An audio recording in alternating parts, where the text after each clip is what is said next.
What a headshot! What a head! How's it, guys? This is Dayvy, FPL, and welcome back to the Fantasy Premier League video here on my channel. Now in this video, I'll be taking you through my very own team selection for the upcoming Game Week 11. Now Game Week 11 might prove to be a pivotal game week in the first half of the season as I look to activate the bench boost chip. Yes, finally, after that bench boost disaster in Game Week 9. Now before we jump over that, we did still have a few players left to feature on Monday, so I'll be showcasing Game Week 10's overall rank, as well as how many points we scored in that specific game week. Then don't worry, the focus generally is going to be on Game Week 11. I'll be going over my transfer plan where I plan to use 2 free transfers, and go over my team selection with that bench boost active. So if that's something you guys are interested in, sit back, relax, and let's get straight into it. So going over a quick recap of how Game Week 10 actually ended. As you guys can see, a nice little green arrow to 3.8 million. I know the rank doesn't look as good as we wanted, but don't worry, we were sitting at 5 mil in Game Week 10. So therefore 3.8 is about a 1.2 million green arrow. So that was thanks to a lovely 88 points scored total. And you guys let me know in the comments down below, did you guys actually get more than 88 points? As it seems like that might be a pretty high score for Game Week 10. Now as mentioned, with one eye on Game Week 11, 2 free transfers and 0.2 left in the bank, and I plan to use both of them. Now I did mention on Monday that I did still have 2 players to feature, and that was going to be my double up of the Everton assets, namely Michael Keane as well as Dayvy. Now it wasn't going to be all roses as the clean sheet wasn't there for Michael Keane. However, he did manage to get DEFCON in the first half. Yes, you are hearing that correctly. So at halftime, Keane was sitting on 10 defensive contributions and Tarkowski was sitting on only 1. Don't you know if it was the style of play against Sunderland, but Keane was absolutely racking up those DEFCONs. Now fast forward to 90 minutes, I think that Michael Keane ended on about 14-15 and Tarkowski was below the 10, so definitely happy that I made that upgrade of a downgrade of Tarkowski to Keane. We did have a wonder goal from Dayvy with also bonus points. Only slight dampener was the fact that he got subbed off quite early on in this fixture, at least it was after 60 minutes. Now I'll be waiting for some clarity in the press conferences to see if Dayvy is actually back, as Moyes said it was going to be cramp after the game. But definitely thanks to that massive 13 points on Monday, we rose in rank quite a bit, so those Everton assets came in clutch.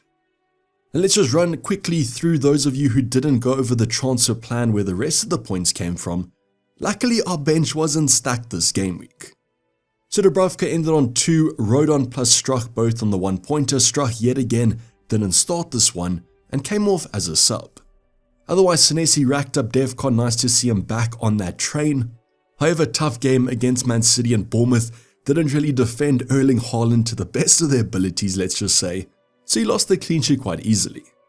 Then speaking about clean sheets, we did have a full house besides Keane, Raya plus Gabriel obviously getting the clean sheet. I think Raya's made 1 save over the last 4 games or something. So big debates this week over on Twitter about is Raya actually worth it at this price tag. I'm definitely happy with the points that he's been getting though. Then our new transfer in Anderson, between him and Richards, both kept the clean sheet. I'm happy as Fulham have some good fixtures coming up, so at least we got off the bat with some points. The only downside was the fact that Wolves actually got a red card, so Anderson didn't get the DEFCON, as I don't really think he had much defending to do after that point. Then Dayvy was the main performer in our midfield department. He outperformed Bruno Semenyo as well as Enzo, quite surprisingly, as had some expectations for Chelsea. So what ends up happening, the Chelsea player I sell, João Pedro, ends up scoring and Enzo gets nothing. Did have some good stats, but you always want those stats to translate into FPL points, and at least that happened this game week with Bruno Fernandes. Now up front, definitely gonna be the game week of the forward, Erling Haaland with a brace, Mateta, Gyökeres both returning. Only unfortunate factor was Gyökeres going off at halftime with an injury. He created 2 big chances, both of which Saka missed, so Gyökeres could have been on an even bigger haul here. With Mateta, new transfer in, I did sell João Pedro to Mateta so they even each other out. I still back him though for the future games. So very quick recap of how Game Week 10 ended, 88 points as mentioned.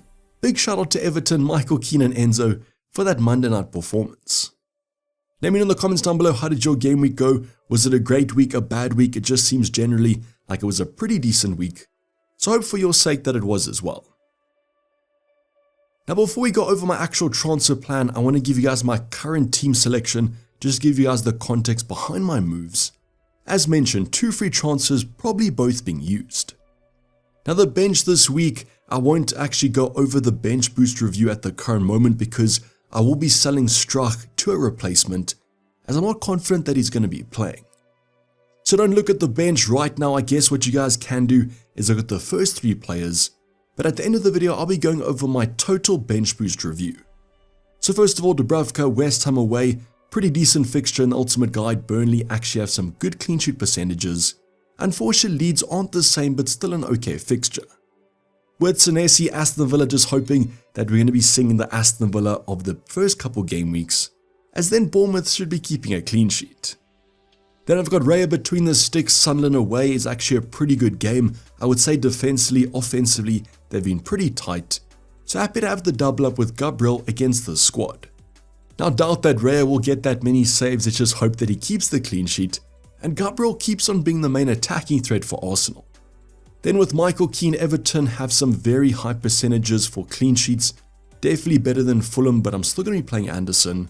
You guys let me know though, in terms of the bench order, would you be playing and benching these options? I just always want to be accurate when I do go over how many points the bench boost scored. Would you play Senesi over someone like an Anderson? But I definitely am probably hoping for a 0-0 unless in Dayvy can get something in our midfield department.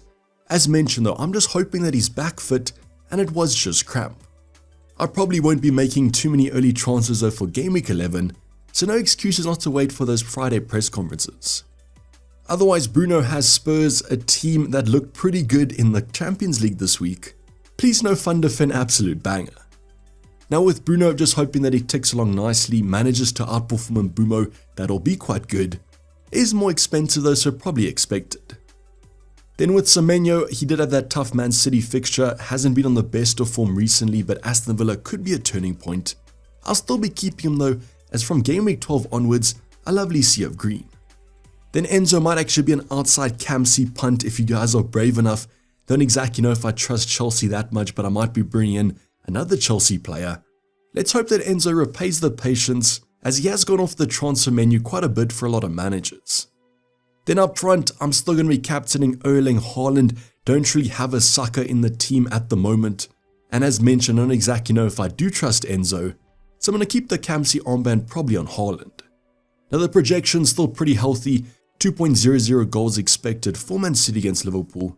And as a fan, I still feel like we're playing better, but probably will concede. I don't know if you guys do disagree with me in the comments down below. Maybe say, who would you captain from my squad instead of Erling Haaland? And could it be someone like a Mateta that's form is pretty good? That Brighton Crystal Palace game, I'm pretty happy this is going to be at Crystal Palace, and I'm expecting probably goals from both sides here. Then finally, unfortunately, Gyökeres, yes, I haven't yellow flagged him here, but he will be missing Game Week 11 potentially, as there have been reports that he'll only be returning after the international break. So if you guys don't know, after Game Week 11, before Game Week 12 is another international break. So in conclusion, he's out for the next game week. That's pretty much where our transfer plan does kick on, as I won't be keeping him or benching him. So maybe in the comments down below, predict what moves you would do if this was your own team. So going on to that transfer plan, as mentioned, it all kind of starts with Gyökeres. Unfortunately, at his price point, I don't really want to keep him on the bench, and therefore I will be taking him out. Now there's kind of 2 replacements that I have narrowed down, and this is thanks to our Ultimate Guide comparison that we released early in the week. I'd recommend going and checking it out if you guys haven't. Now because I already own Haaland and Mateta, I don't really think there's that many other options that I could go for, and just remember, I still have to bench boost. So if you guys don't have to bench boost, I would probably recommend considering the option of downgrading Gyökeres to someone like a Mark Guehi or a Krupi Jr. from Bournemouth. Then if you guys want to, you can upgrade another midfielder to someone like a Saka, but because I have to bench boost, I'm going to be going for a more expensive striker.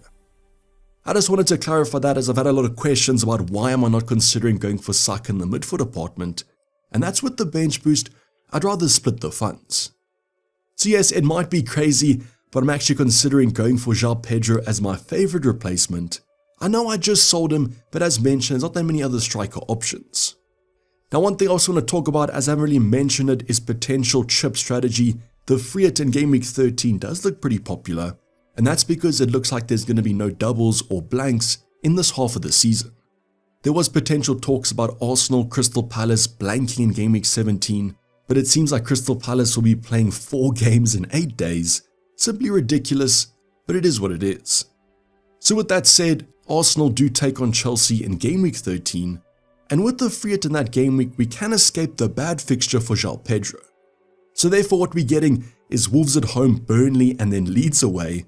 Those fixtures look simply too hard to ignore. Now if that's a little bit too crazy, if you guys are still on the video, you haven't clicked off, you can always go for Thiago from Brentford. Definitely the more reliable, safer option. He also does come in a bit cheaper if you guys do want to target a more expensive midfielder, and the Brentford fixtures don't look that half bad. If you guys are looking though on the free hit, we could potentially go for him against Burnley at home if we do free hit in Game Week 13, so I'm just going to put that out there. So both these two options, you guys can kind of get your more maverick approach or your safer approach here, whatever your risk appetite is. I know João Pedro's effective ownership is still pretty high, but amongst the engaged managers, it's pretty low. And yes, it might be crazy to look at, but there's just not many kind of striker options. So with that downgrade of Gyökeres to João Pedro, we can afford an upgrade for Strach, which I want to do, and currently Sarr is my favorite option. Now I could actually afford to go for someone like a Declan Rice if I want to fill the slot. I just feel like Sarr might have the highest ceiling over the next few fixtures. We once again also did clarify this in our ultimate guide. I would recommend you guys go check it out as we compare the fixtures and the numbers between potential 4 replacements for Strach. I narrowed it down to kind of Declan Rice as well as Ismaila Sarr, but I just prefer Sarr from an overall ceiling point of view, and his stats are just off the charts. So then this upgrade will allow me to get a pretty solid bench boost. However, for the future game weeks might be a little bit of a benching dilemma. Probably a good problem to have though. So these 2 moves will be my 2 transfers. Let's just hope Dayvy recovers from that cramp. But all eyes on the press conferences, and as mentioned, I won't be doing any early transfers. You guys let me know what you think about these transfers in the comments down below. Would you go for alternative options? I know João Pedro is a bit of a punt, but the fixture's definitely going to be there. So going back to that starting 11, and now we can actually do an overall bench boost kind of review. If we do take Gyökeres and Strach out, and therefore go for João Pedro plus Ismaila Sarr, I think the bench boost does look a lot better. Now 100% I might actually play Sarr over someone like an Dayvy or Semenyo. You guys can let me know what do you think the weakest bench is out of the starting 15, as I always want to be accurate in my bench boost assessment. As mentioned though, the benching dilemma you guys can probably see might be quite rough for the future game weeks, but I can always downgrade someone if need be for future funds. I do think these transfers are quite exciting. I'm looking forward to if I do choose to bench boost. Let's see what the rest of the week does hold for us though. Always a reminder, there is European football coming up on Wednesday as well as Thursday. The press conferences always will give us some information on Thursday as well as Friday, and then I'll see you guys in the deadline stream to lock in our final team selection. Make sure that you guys have notifications on for when I do go live. You guys will be notified. Almost a little bit of a deadline reminder if you guys don't have one.